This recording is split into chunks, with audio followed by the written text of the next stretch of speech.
fungsi dan manfaat dari media pembelajaran. Yang pertama adalah manfaatnya.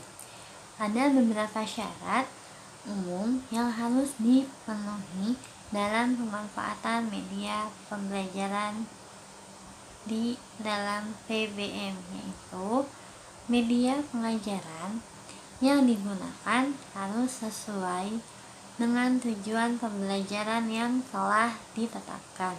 Kedua, media pembelajaran tersebut merupakan media yang dapat dilihat atau didengar.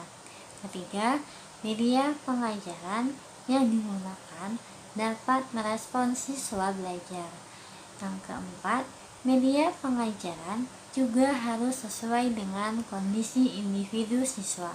Yang kelima, media pengajaran tersebut merupakan perantara atau medium dalam proses pembelajaran siswa. Lalu, guru harus selalu hadir untuk menyajikan materi pelajaran dengan media apa saja agar manfaat berikut ini dapat terrealisasikan.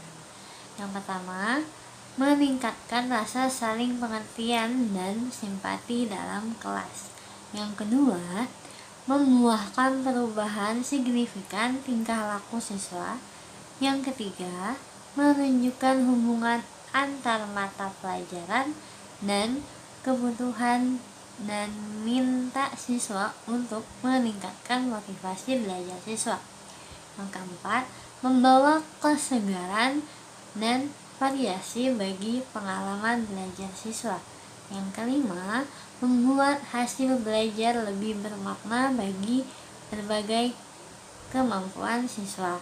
Yang keenam, mendorong pemanfaatan yang bermakna dari mata pelajaran dengan jalan melibatkan imajinasi dan partisipasi aktif yang membangkitkan meningkatnya hasil belajar. Yang ketujuh, memberikan umpan balik yang diperlukan yang dapat membantu siswa menemukan seberapa banyak telah mereka pelajari. Yang selanjutnya, melengkapi pengalaman yang kaya dengan pengalaman itu, konsep-konsep yang berkala dapat dikembangkan.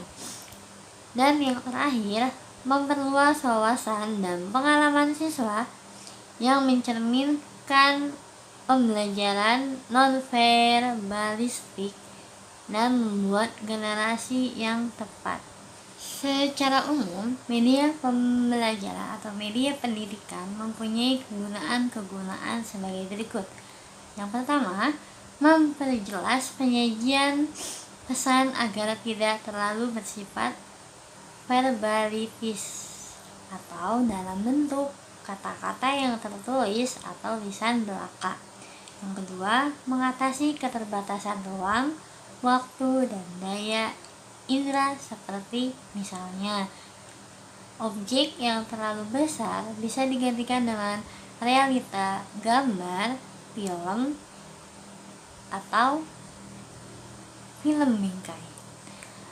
Lalu ada gerak yang terlalu lambat atau terlalu cepat dapat dibantu dengan timeless atau high speed fotografi.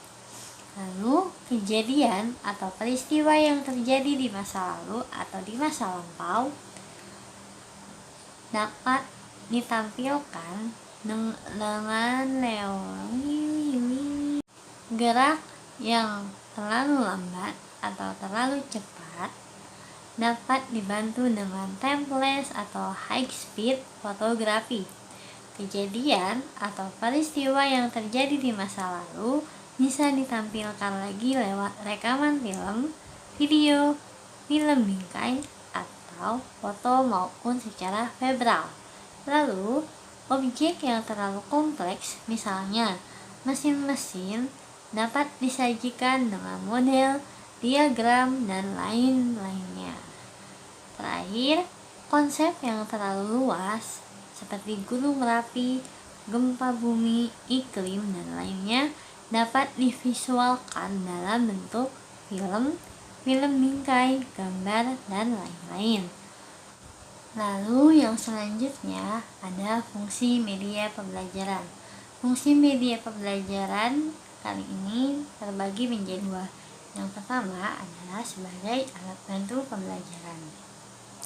Media pembelajaran berfungsi untuk mempermudah dan mengoptimalkan pencapaian tujuan belajar yang diharapkan di awal.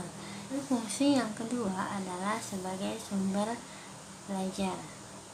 Seharusnya semua dan apapun yang kita butuhkan pada saat belajar sudah tersedia pada perangkat atau media pembelajaran tersebut. Tidak lagi membutuhkan yang lainnya sebagai sumber belajar.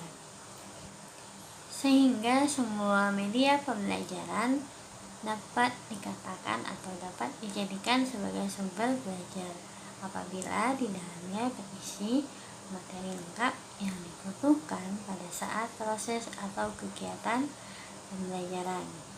Sumber belajar itu sendiri dapat dikelompokkan menjadi 5 kategori atau lebih. Yang pertama, ada manusia. Yang kedua, ada buku perpustakaan. Yang ketiga, ada media massa. Yang keempat, ada alam lingkungan. Dan yang kelima, ada media pendidikan atau media pembelajaran.